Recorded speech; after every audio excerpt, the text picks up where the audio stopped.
I suppose I can project, but this is probably better. Is that better? Yes. Okay. Hi, everyone.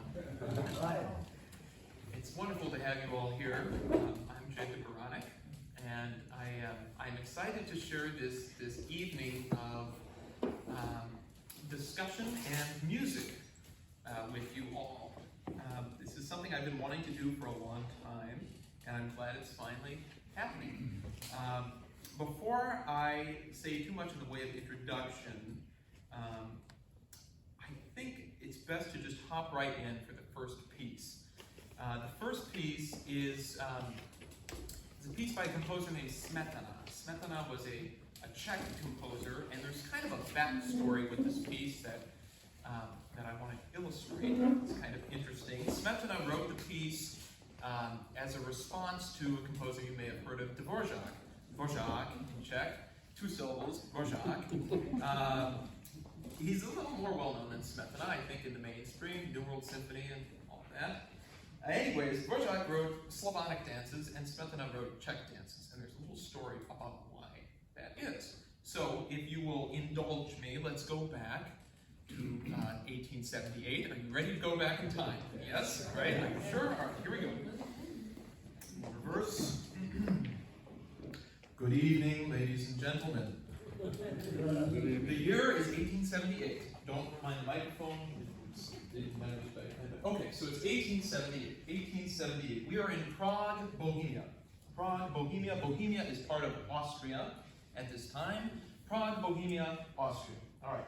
There's a man by the name of Bedřich Smetana. Bedřich Smetana. In German, they would call him Friedrich Smetana. In English, if I were to translate his name, it would come out to something like Fred Sour Cream. So we have Mr. Sour Cream. I suppose I should say in Czech, Smetana. We have Smetana, even though he didn't speak Czech. That's important. So we have Mr. Smetana.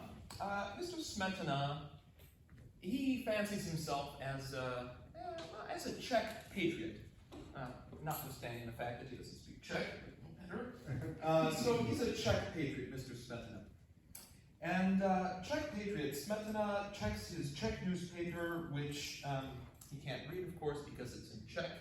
So let's say it's a German newspaper. Czech patriot Smetana checks his German Czech newspaper and reads about all those things happening in the world where they speak German and not Czech, because he doesn't speak Czech, he speaks German. And lo and behold, what does Mr. Smetana read in his German newspaper? Well, he takes it out, and he reads, Czech composer's piano pieces, huge success in Berlin. Huh, that's wonderful. He thinks to himself, that good-for-nothing little violist Antonín Dvořák must have done something right with his life. And he reads further, millions of copies expected to be sold. Wow, that's great. Berlin taken by storm with Dvořák's Slavonic. Hold on. He pauses. Slavonic dances. Slavonic dances. What? Or should I say pause, because he spoke German. Slavonic dances.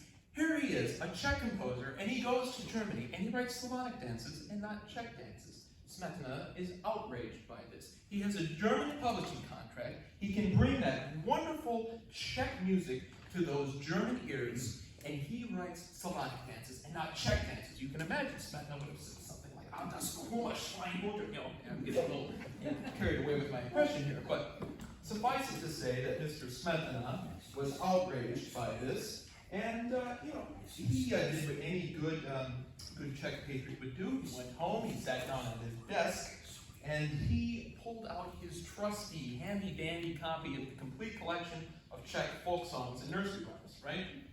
He sets it down on his desk, he goes, that tune looks nice, that tune looks nice. You know what, actually, this whole page really looks, I'm going to copy all of those tunes down, and I'm going to write my own piano pieces with those folk tunes.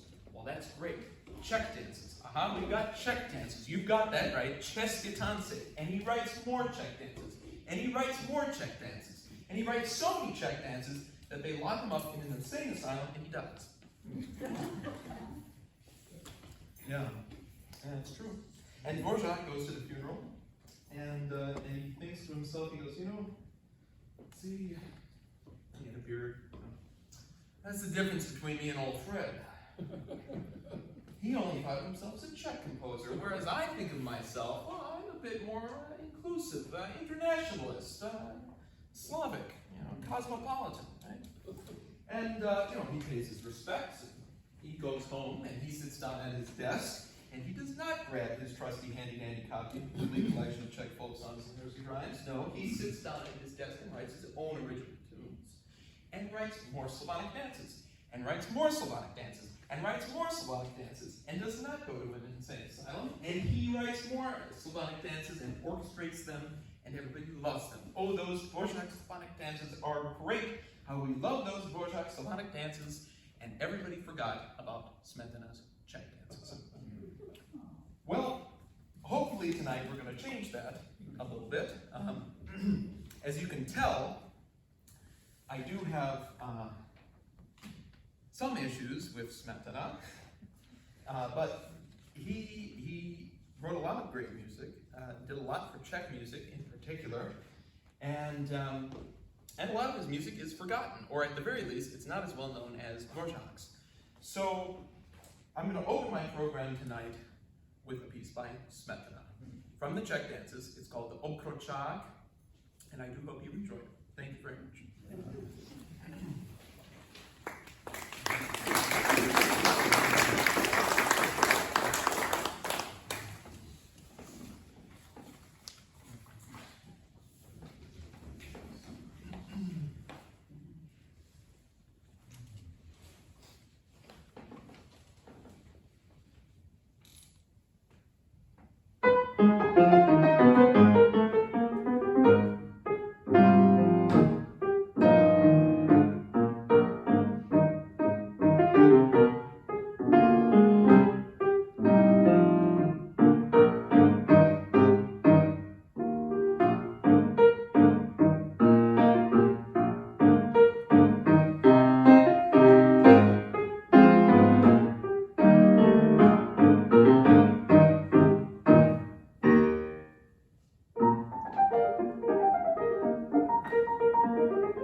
you know, the feud that, oh, this isn't even on.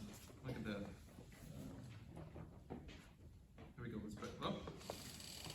Jacob? Yes. Before we leave Smetana, maybe the folks here would like to know something about when he left Bohemia and he spent time in Sweden. Can you speak about that? He certainly and did. What happened and how it changed his personality for when he came back to Prague, and then he started the Nationalistic School. Let me get another one. Right? Yes. With things like Movlas, you know, which is a very significant series of tone poems that they start the International Music Festival in Prague, Prague Spring. I think people should maybe be aware of this. You're just demonstrating beautifully here on piano, but know something of this instrumental music. Sure. Would you be comfortable in doing it? Yes, yeah, and then, yes, absolutely. Smetana, he did go up to Sweden, and he, that's when his first wife was sick, that he went up to Sweden. Thanks, David. And Smetana really is considered the father of Czech music. He wrote, as Joel said, Mavlas, which is a cycle of 6 pieces about the Czech lands, and it's kind of a seminal orchestra work about Czech music. Nobody really thought about it before Smetana. But he did go away for a while in the around 1860 up to Göteborg, I believe they call that, or it's a different name now, but he was up in Sweden for a while, and that influenced his style when he was away from home, and he came home and found a new appreciation for the Czech folk tunes, which he used in his music. And as Joel said, he did, create the Czech national sound. And he did learn how to speak Czech too, by the way. That was a little not completely true. He spoke German for most of his life. And learned Czech later on. And the feud with Dvořák was almost as bad as I made it sound, but it wasn't that bad. It really was kind of blown out of proportion. Dvořák did say what he said. I'm a Slavonic composer, and Smetana's just Czech. And Smetana did write these pieces in response to Dvořák's Slavonic dances, which he thought was a grievous error. But the communists really blew the whole thing out of proportion. They were patriots too. They loved Smetana. They spoke Czech, so they had that going for them. No, there was a music critic, Zdeněk Nejadlý, that was kind of a jaded music critic. He became the communist minister of culture, and his biases became law. And Dvořák was literally written out of textbooks, and it was a big deal. But Smetana is just as important as Dvořák in his own way. But that tells you a little bit about Smetana. Although we have a whole bunch of composers with us tonight that kind of reflects my heritage. I'm plenty German as well, so you'll get your dose of German music. I'm just glad to have you all here tonight. This is wonderful. I'm just kind of smiling to myself seeing everybody who's come together. I am first and foremost a composer, and many of you may know me as that through Midsummer's music, but I have played piano since I was 7 years old, competed for 10, 11 years, taken many a lesson, but have never given a solo piano recital before. So this was kind of something that I wanted to do for a while, not only to prove to you that I can play the piano, but just to kind of do a new, I don't know, I say a composer's perspective as if a composer's perspective was better than anybody else's, but it's not what I'm trying to get at. I think as I went away to college, I played piano less, and it kind of bothered me after a while because I became just a guy in a room with music paper, writing music and writing about music, but not actually performing it, not being a real practicing musician. And by the time I graduated, I thought, I really want to get back to playing piano. And there are other ways of playing the piano than just being a concert pianist, which I'm not. Using it as an instrument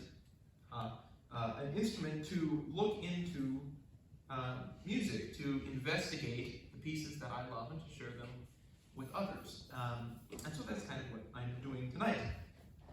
Now, you'll also notice on your program, I put some words in between the pieces. And so you'll see stuff like scale degrees and overtones and dissonance and a bunch of other scary words that, oh my goodness, what have I gotten into? I will hopefully, keep it short. I know there's a lot of people with a lot of different backgrounds here. But I want to talk a little bit about how I think music works and how I think about it as a composer and how that influences how I play music. And I think that's a perspective that a lot of people don't get all that often. So let's delve in a little bit to what I'm getting at. And I should say too, I want this to be interactive. So that was a great demonstration right off the bat, Joel. At any point, shoot up your hand and ask a question. If something doesn't make sense, or if you're wondering what, can you talk more about this, or whatever. Or if you don't like what I'm playing, just interrupt me right in the middle. So no, I want this to be fun, and as fun as a lecture recital can be. So I start off with scale degrees. Let's see if this works, man. Oh, look at that. Can you still hear me? Yes. I feel like the piano.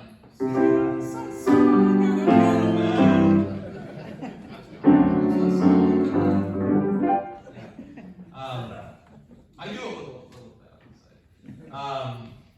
Okay, so scale degrees. What am I talking about? Well, a scale. Basically, the simplest way to think of this is pick any note, say C, and it repeats itself. These are all C's. And the distance between one note and its the next time it pops up is an octave, and that can be divided any which way you like it. There's many different ways, but we commonly in classical music divide up into 7 parts. And they're called scale degrees. Scale degree 1, 2, 3, 4, 5, 6, 7, and then 1. So each of these scale degrees has its own tendency. It wants to move someplace, or it wants to stay, like the home scale degree, stay where it is. Now there's many reasons, and I won't get into the physics and whatever of why that is, but the fact of the matter is, they do have their own tendencies, where they want to go.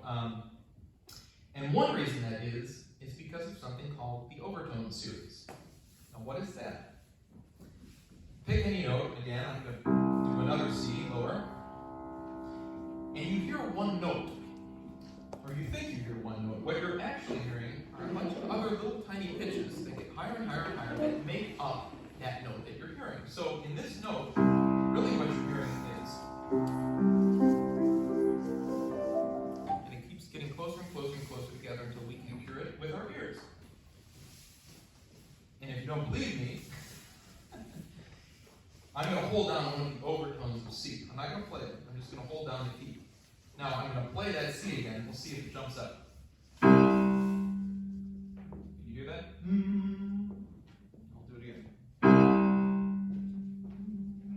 That's that overtone of C, resonant. So there are different notes in different overtones. That's all I'm going to say about that.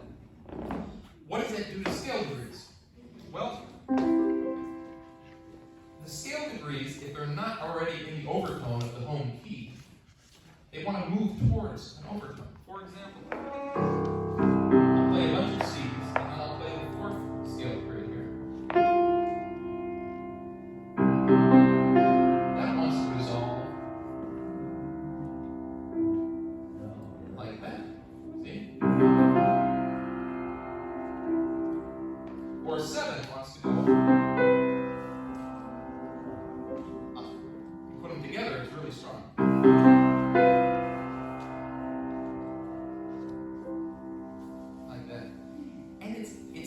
Where I think it's kind of extraordinary. Nobody's really figured out why it is that happens. But I may just be crazy, but you can kind of feel it like, oh, that's better. You know, so it moves us sympathetically, and I don't mean to be too simplistic about it, but I think that's a lot of how music makes us feel something. You know, a lot of people want to use metaphors and talk about all these other things, but music can actually make us feel emotions without any other story of what's going on. And that is some of the reason why I think we can feel the pull of these things. So, how do composers do it? That's where I'm really getting at, and then I will play the next piece. And don't worry, I won't talk this much in front of every piece, but I've got the front load, as you can see, in the program. So, how do composers deal with this? Well, of course, you want to take advantage of that as a composer. I know I certainly do. And there are different ways to use the Overtones series. Brahms is our next composer. I think Brahms got this better than almost anybody else. And I'm going to demonstrate just by playing some snippets of the piece that we're about to hear, this Intermezzo in A major. So I have the next three words, I think, are chromaticism, dissonance, and inversion. And then we'll get to Brahms. Chromaticism. There's, we should talk about what that word means. It's, let's see, the people that talk about words, not anthropologists, philanthropists. No, we could use philanthropists, so we do have an offering. Etymologists. That's what etymologists. There we go. Etymologists. Any etymologists out there know what chroma means? Chroma, C-H-R-O-M-A. Chroma. Color. My mother. Miss Mrs. Color. Oh yes, an artist. Wonderful. Yes. Chroma. Color. So chromaticism is color. Basically, what that means is, like I said, 7-note scale. You have, you pick an overtone series, a home key, and there are things that want to move. Well, what if you bring in a note from a different key? You get an even more intense effect. So you go outside the scale, chromaticism. Dissonance is the name for that disagreeable tension. And the power in dissonance is in the resolution, like we saw before. And another way, and this is where we get to Brahms. And you think, thank God, we're finally getting on to music. So, okay, here's Brahms. Brahms, we're in A major right now. And he starts off with a wonderful A major chord. Right? Here it is. And he even spaces the notes out, like the Overtones series of A major. He wants to sound that good.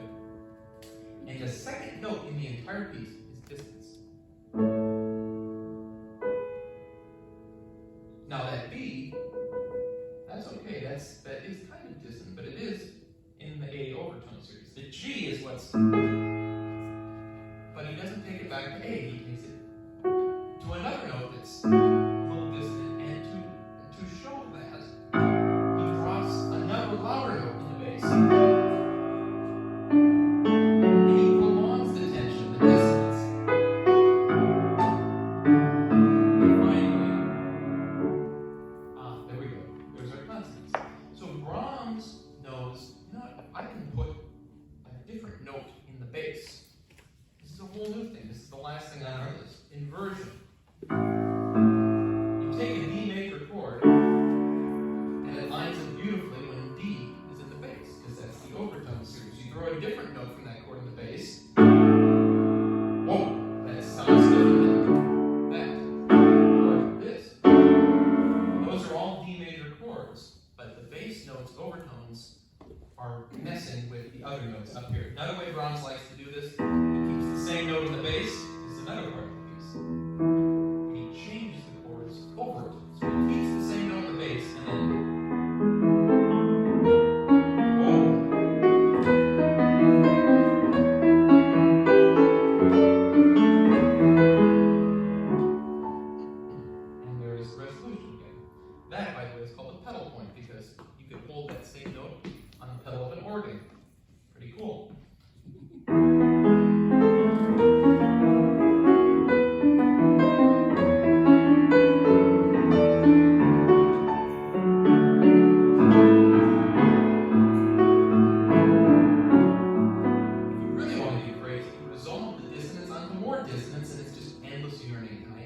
that's where some of the great aching beauty in Brahms comes from, his ability to just perpetually move that along. This is a beautiful slide here.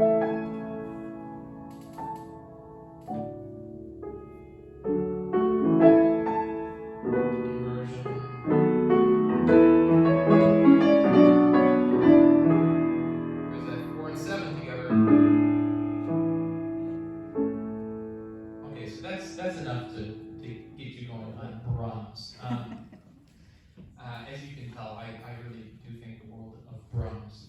So this is going to be fun to play this for you. Like I said, any questions, shout them out.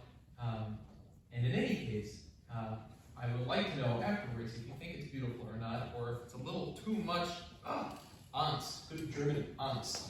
So tell me what you think afterwards. My mother loves this piece though, so don't tell her. Okay, the Intermezzo in A major by Brahms.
from Vanderbilt in the fall with a bachelor's in composition. I'm off to Juilliard in the fall. I said that backwards. I graduated in the spring. I'm going to Juilliard in the fall for my master's in composition. But while I was at Vanderbilt, I had a roommate who was a great lover of music, and played some back in high school. Great singer, not classically trained. And one day I was listening to Brahms. I was listening to the first piano trio, B major. For those of you who know it, it's one of my favorite pieces of all time. And he was walking by my door, and he let out this kind of expression of horror. And he said, "Oh my goodness, what is that?" And I said, "Well, it's Brahms." You know? And he goes, "Oh my goodness, I've been listening, and it's what's wrong?" And I said, "What do you mean, what's wrong? It's Brahms, it's perfect, you know." And he said, "Well, it just sounds wrong. It sounds out of place." And I said, "What are you talking about?" You know, I said, "The melody is beautiful. It can't be that. You know, I'm not going to play the piano trio, but it goes with the piece that we just listened to. You know, the melody."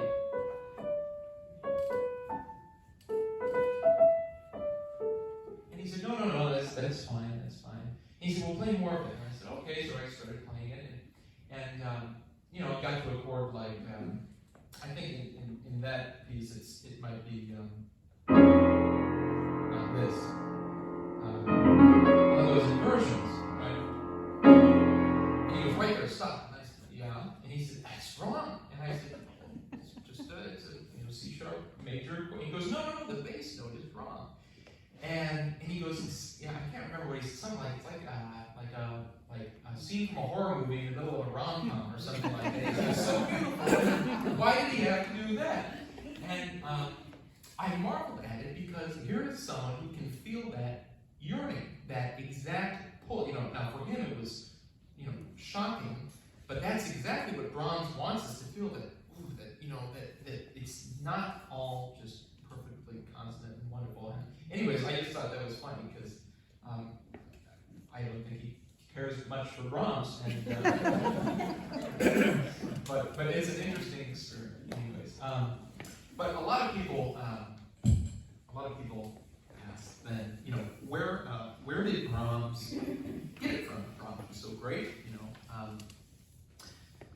And the short answer to that is Brahms studied just about every kind of music before him. He went back. He went all the way back to the 1500s. He lived, you'll see on there, the 1800s, lived until 1897. And he knew music, way, way, way back. And you know, contemporaries, Schumann, and then Mendelssohn, and Chopin, and Beethoven, and Mozart, just keep going. Now, he had a favorite composer, though. Well, he had a lot of favorite composers. Actually, before I get into Brahms, let me ask you guys. For those out there who love classical music, you want to shout out a few names. Your favorite composers in the audience. Anybody want to throw out, or it doesn't even have to be a favorite composer, just a composer. Mozart, okay, Mozart. We'll start with Mozart. Anybody else? Chopin, okay, Mozart, Chopin. Tchaikovsky. Dvořák. Yes, absolutely. Sibelius in the back. Shostakovich, Sibelius, okay. So we're talking about all these figures. Mozart, we know for sure what I'm going to say, but who was their favorite composers? Mozart, Sibelius is an interesting one. I wonder who Sibelius liked. I don't know too much about Sibelius. I like Sibelius. Tchaikovsky, and if they, take Dvořák, for example, he loved Schubert. Well, who was Schubert's favorite composer? Well, I have some quotes from composers here about their favorite composers. And I'm going to remove the names so as to keep you on the edge of your seats. But here we go. The first one is from Brahms, of course, because we just heard Brahms. Brahms, study this one composer, and there you will find everything. Period. Pretty straightforward. Schumann, music owes as much to this composer as religion does to its founder. Okay. Chopin, he is like an astronomer who, with the help of ciphers, finds the most wonderful stars. Mendelssohn, if life had taken hope and faith from me, one corpse by this composer would restore it all. Mozart, here we go, getting your Mozart. I love this. Mozart, he was not humble by any means. The first time he heard this composer's works, he is said to have exclaimed, "Now, there is music from which a guy can learn something." And Einstein, I have to close with Einstein. Einstein, I think it's one of the most refined minds out there. He was a musician. Here's what he has to say. This is what I have to say about him. Listen, play, love, revere, and keep your trap shut. So who are they talking about? I might have heard it. Yes, Mr. Jacobi, Bach. Bach. And if you didn't know, I mean, it's the next one on the program, that would have given it away, but Bach is who they're talking about. Bach, as my dad likes to say, from the TV show MASH. Anybody watch that? Pop culture reference for you. Bach.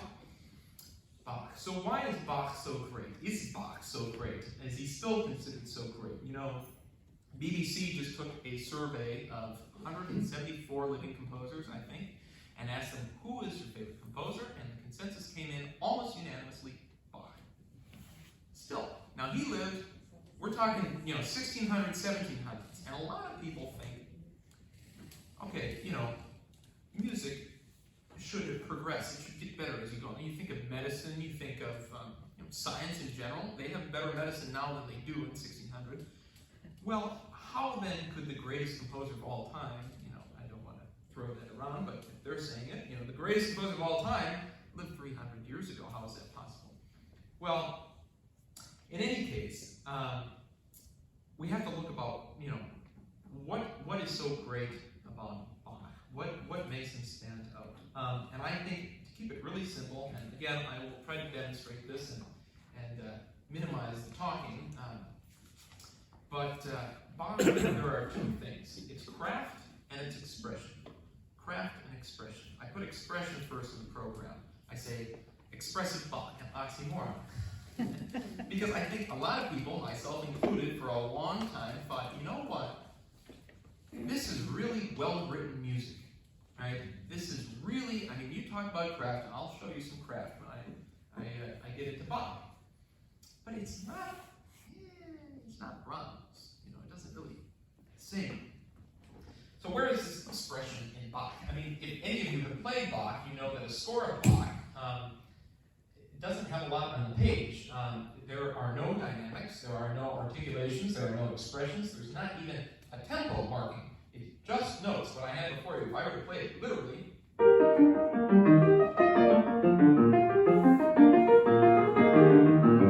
not very expressive. Okay.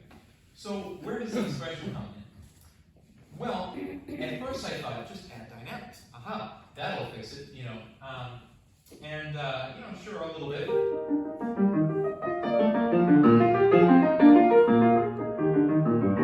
little more interesting. But then I took a class at school, and we got to look at what people that were performing in Bach's day were saying about how to perform. And it made a lot more sense when I look back at it. But, you think about it when you talk, right? It's not just the volume. You don't raise your voice when you want to make a point. You can softer. You can do other things. You can pause. See what I did there? Pause. You pause when you want someone to pay attention to what you're going to say next, or you just keep on. It's not really important. No big deal. So there's a tempo that kind of fluctuates, and you can wait a little bit on this and maybe put this a little early. And so they didn't have dynamics, but they could alter when things happened. They also thought of music in a different way, from what we can tell, than Brahms. Brahms, big long line melody, memorable melody. Back in that day, in Bach's day, it was more about the little nugget, the little something. So I'm going to play for a little bit of this prelude for you, and I'm just going to kind of narrate as I go along. But there is what we would call a motif, a little idea. For me, I think the most important one here is, that's it. Just those two notes, well, three notes, 1, 2, and then back to the first one. And you're kind of looking at me like, how can you make a piece of music expressive out of that? Well, they thought of music, I think, in that time, rhetorically. They would say as much. They thought of rhetoric. Okay, we're going to give you this idea, and then we're going to talk about that idea, and then we're going to, maybe show you this idea and contrast the two, and then we're going to do this, and we're going to have a little back and forth, and then we're going to do this. So they wanted to affect you, but it wasn't just melody. They actually kind of, from what we can tell, had a kind of system of rhetoric in music. So to tie that back to Brahms, let's listen for all those dissonances and pulling here and back and forth, and then pay attention to the conversation. Okay, so we remember. That's what we're looking for. Okay, simple enough. There it is. There it is. Ah, different one. Here it comes again. Okay, we've heard it a few times. Now let's see what we can do with that.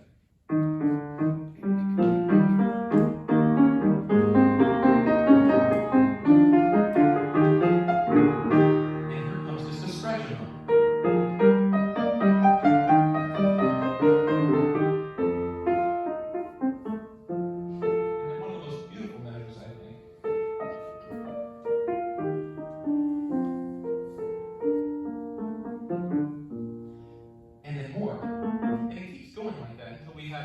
Where they switch back and forth.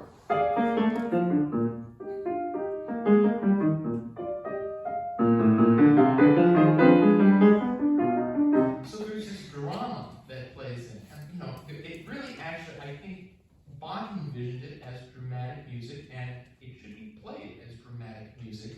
And just because he didn't put all those expressions on the page doesn't mean that he didn't feel them. And then you get to other places. I'll talk a little bit about the Fugue, since we have a Prelude and Fugue, and then I'll play the whole thing, and we'll be done with Bach for now. But the Fugue, there are some wonderful moments in here where Bach throws in some pretty outrageous dissonances, and you think, wow, that's kind of shocking for way back when. But Bach could do something like this.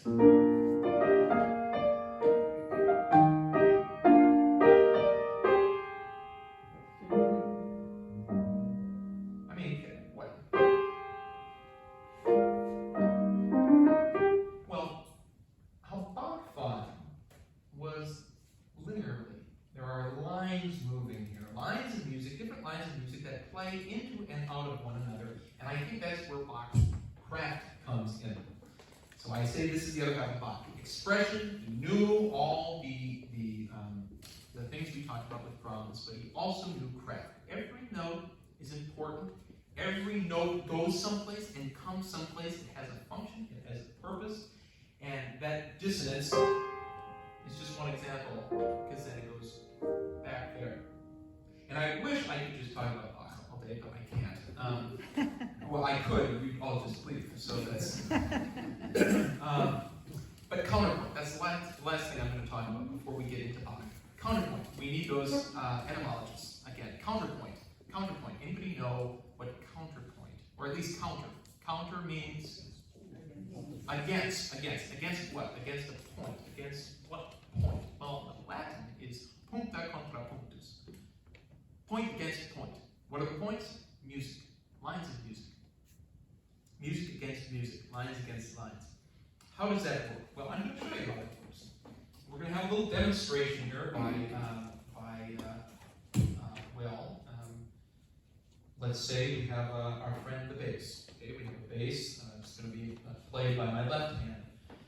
He's going to sing a little line for us. Very expressive line, very melodic line. Of course, there are motifs, we know, because we know Bach. We're going to hear from the bass. Okay, here's the bass. The bass sings the Fugue in E flat minor, or E flat major. Ooh, I hope it's not minor.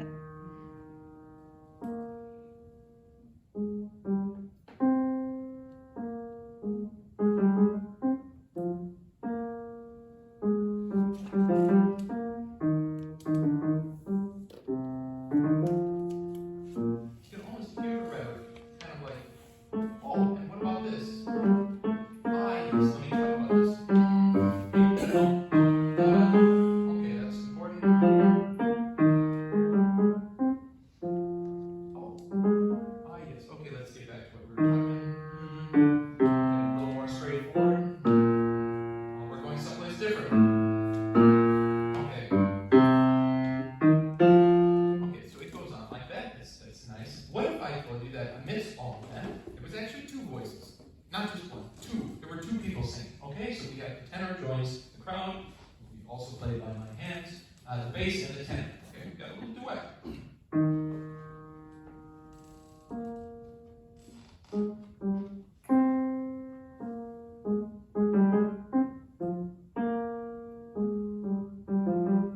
Here's the tenor.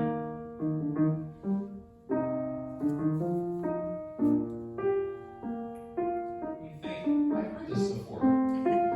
That's what the bass just sang. Now the tenor's singing. They kind of move together. And the bass takes a little solo.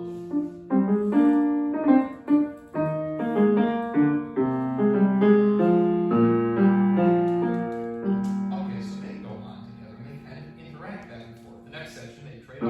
Tenor, bass, tenor, bass. And they go together. Okay, that's great. There's three voices. What if I told you there was three voices? Can we hear three voices? Yes, you can hear three voices. Bach wrote three voices. Okay, now I only have two hands. How am I going to do three voices? Well, okay, let's figure it out here. The bass, the tenor, and then the alto.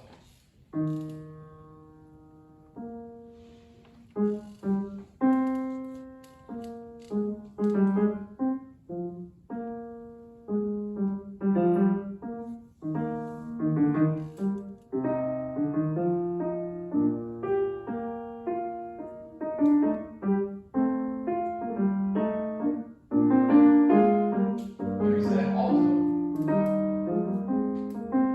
That's what we just heard too. Now he's singing what they just sang.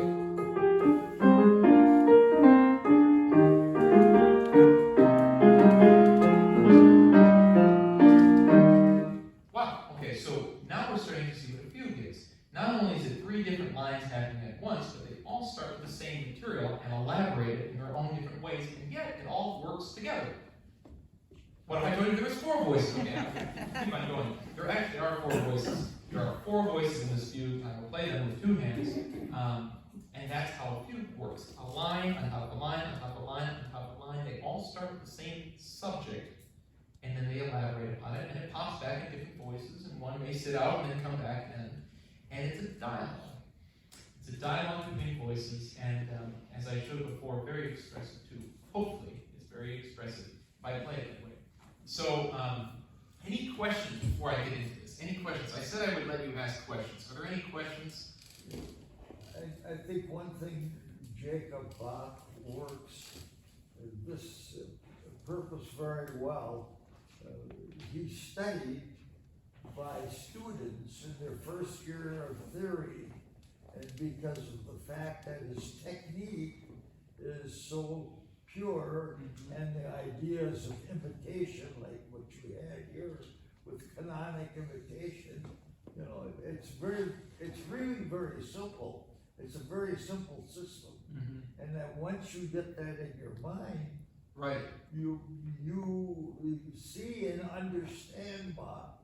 You can understand any of the other music that I think followed him. That's beautifully said. That's beautifully said, and it's very true. There's a composer, Charles Gounod, French composer, who said, if all the music after Bach was wiped from the face of the earth, mankind would have enough in the works of Bach to recreate all of it.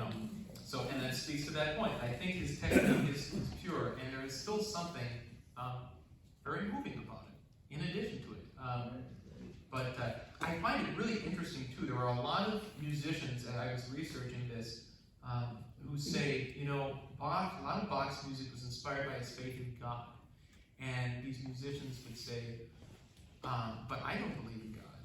And yet, that should pose a problem to me when I'm playing Bach, and yet it doesn't. It shows me, they say, it makes them feel like they know what it is like to believe in God, to play Bach. And that is something echoed over and over. I couldn't believe it that these people kept having this experience where they just felt closer to something pure. I like that word that you used. So for what it's worth, and I think it's worth a lot, that's in Bach.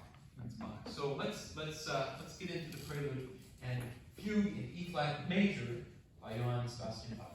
One of the preludes and fugues. He wrote quite a bit of them.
said of Bach, there are only 12 tones.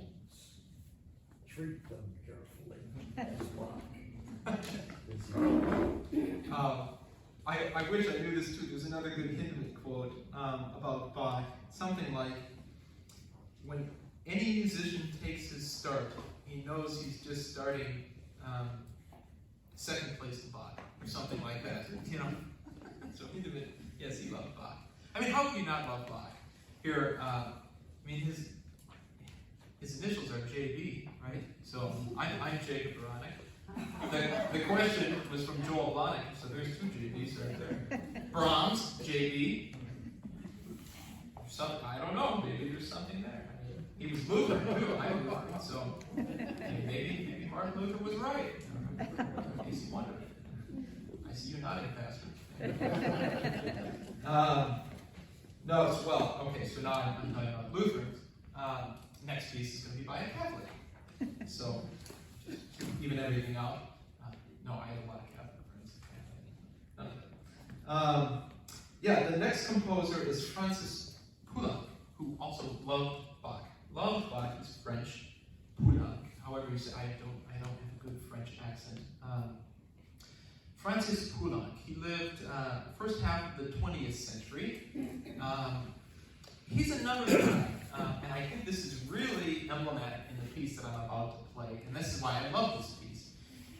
It has just about everything from the styles of music in Europe before him. You know, he's writing this piece in 1943, and I talk about Brahms and how he knew everything back to 1500. Poulenc, I mean, he's got Baroque era bass lines, Bach era. He's got counterpoint, Bach. He's got a kind of classical Mozart era sense of form. He's got a romantic sense of melody.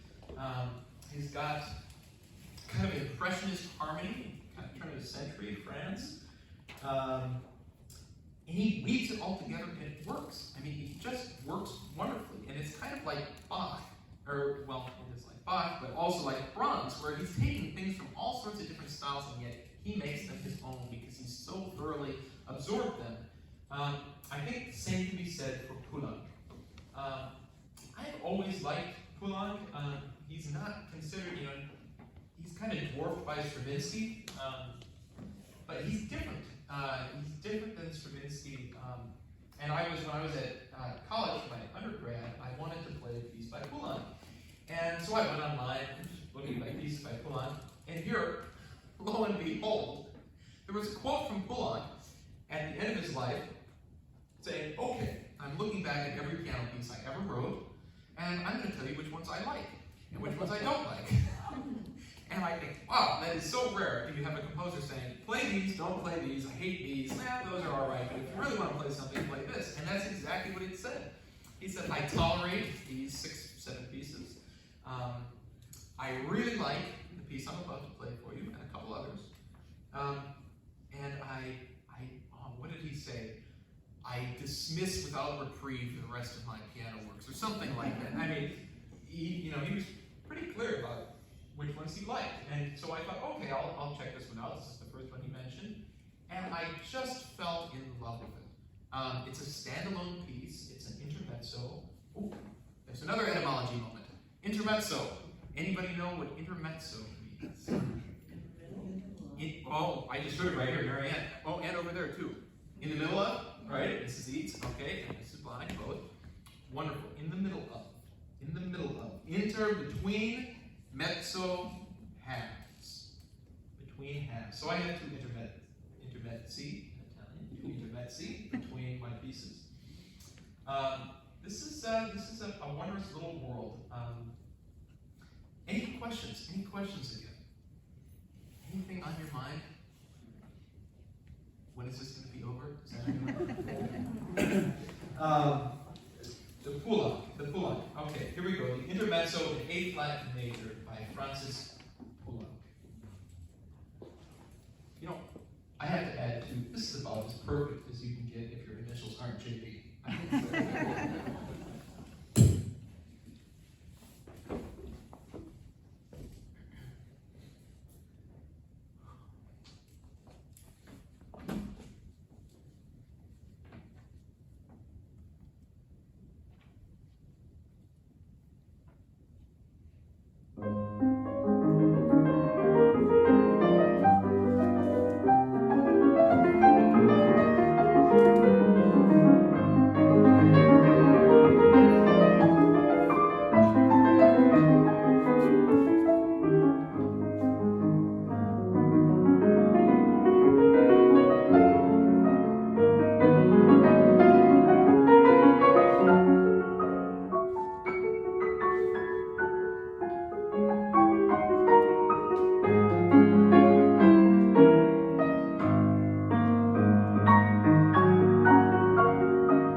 was Francis Poulenc. Kind of a world, kind of a wonderful, we talk about chromatic colors, all that.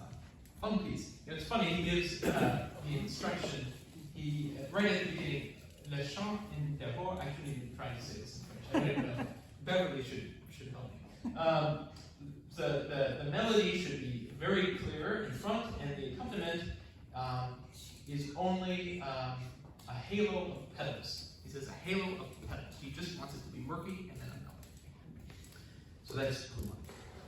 Now we're getting to the end of the road. End of the road. We're at the end of the recital, the lecture recital. I emphasized lecture recital. I didn't want people to come here and think, gosh darn it, he's talking half the time. I think the recital is half recital, half lecture. Yeah, the last piece. If you're like me, you would be looking at your program right now going,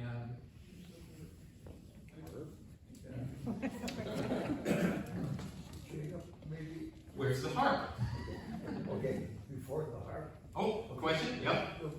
With the Poulenc, would you not say he's in the latter part of the Romantic period?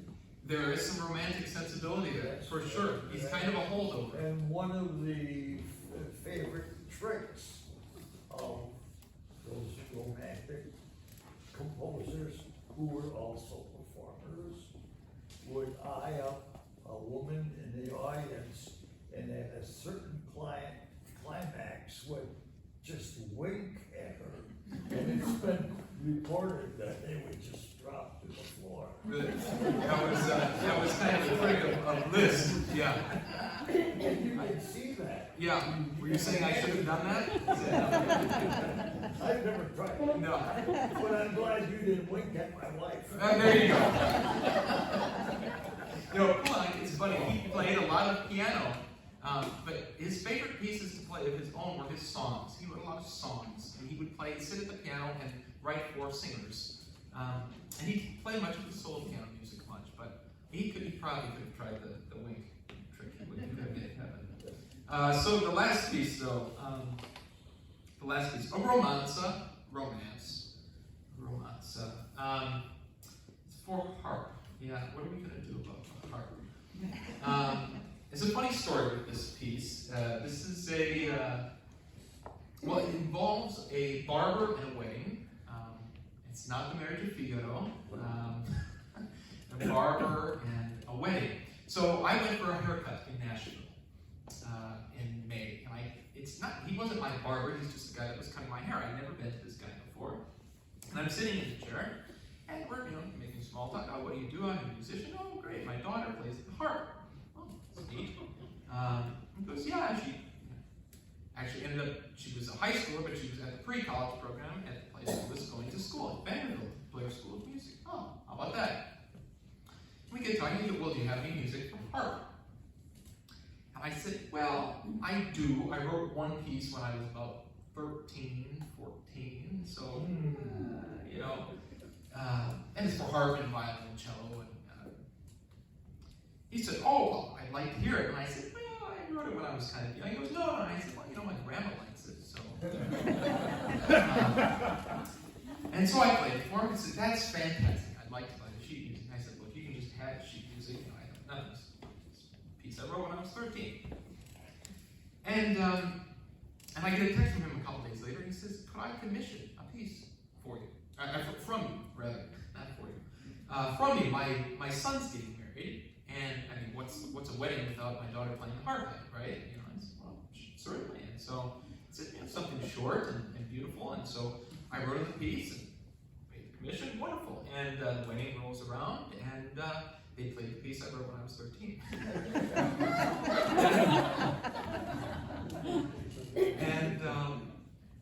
And they loved it, and I thought, that's great. Now I had this harp piece, and so I wanted to include a piece that I wrote myself, since, like I said, I'm first and foremost a composer, and I'm actually working on my first standalone large-scale solo piano piece right now.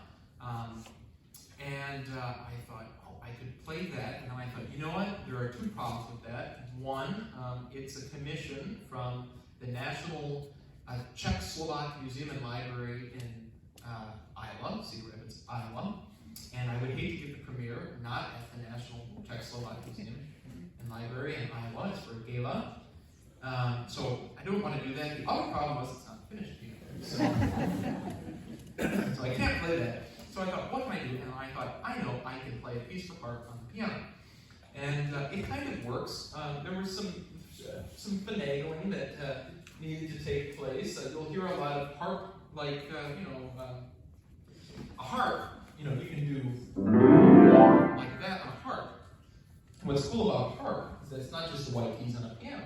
The harp, you can set it to different keys by the pedals it's in. So it's basically like running a really fast scale, and they just have to flick their hand. And for me, I have to go, but I tried to do that a couple times. So it was a fun little experiment to turn a harp piece into a piano piece. Not much needed to change though, and I hope you enjoy it. I think it's a fitting end to the program because it encompasses a lot of what I've been talking about, my nerdier music, jargon, and all that. The question we've been talking about, dissonance and expression and yearning, and because harp you have to manually change when you go to a different key, I didn't use a lot of notes out of other keys. I didn't use a lot of chromaticism. Remember color, but I tried to make it colorful without chromaticism. So that was a bit of a challenge. How to stay really in one area. I go to a different key in the middle, and then I come back. But there's not a lot of mixed, like Poulenc. So that was a challenge. But then another thing was, I'll play a little bit of it before I get into it. I studied some Brahms, and it's baked right into the melody that what I've been talking about, the dissonance, and the melody is, Here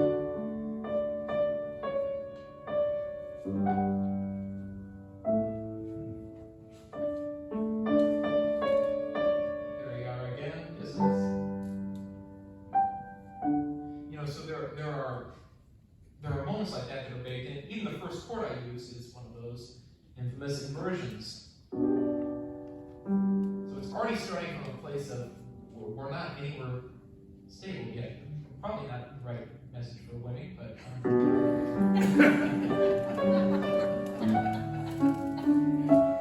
and then we get, there it is, okay. Another one. And now we're back. And the resolution. And then we take off in a new direction and another dissonance. Inversion, keeping it going like not really settling.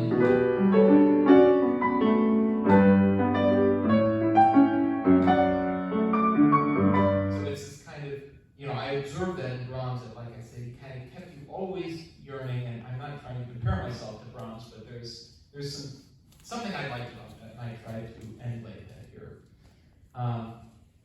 Okay, we're getting right down to the end. Are there any more questions? Any more things? Anything that anybody wants to shout out? Anything that you've just been dying to ask a composer? I'm right here. I'm anything at all. I remember people would say, "You're a composer? I thought those were all dead." Yeah, so I have a lot of people to thank for being here tonight, and I have to thank you all for coming and making this a possibility. And I will add too, there's a free will offering. I kind of joked before, but at the back, if you feel so moved to support my tuition a little bit, in lieu of tickets or however you want to look at it, anything is greatly appreciated. But more than anything, I'm just happy to be here tonight to share this music with you and this conversation. I hope you learned something. I hope you enjoyed it. I hope you might have a new piece that you like, a new composer. Think about music in a different way. And I hope you enjoyed this last piece by another JD, kind of obscure. Yours truly. Okay, Romanza for harp or piano by Czech.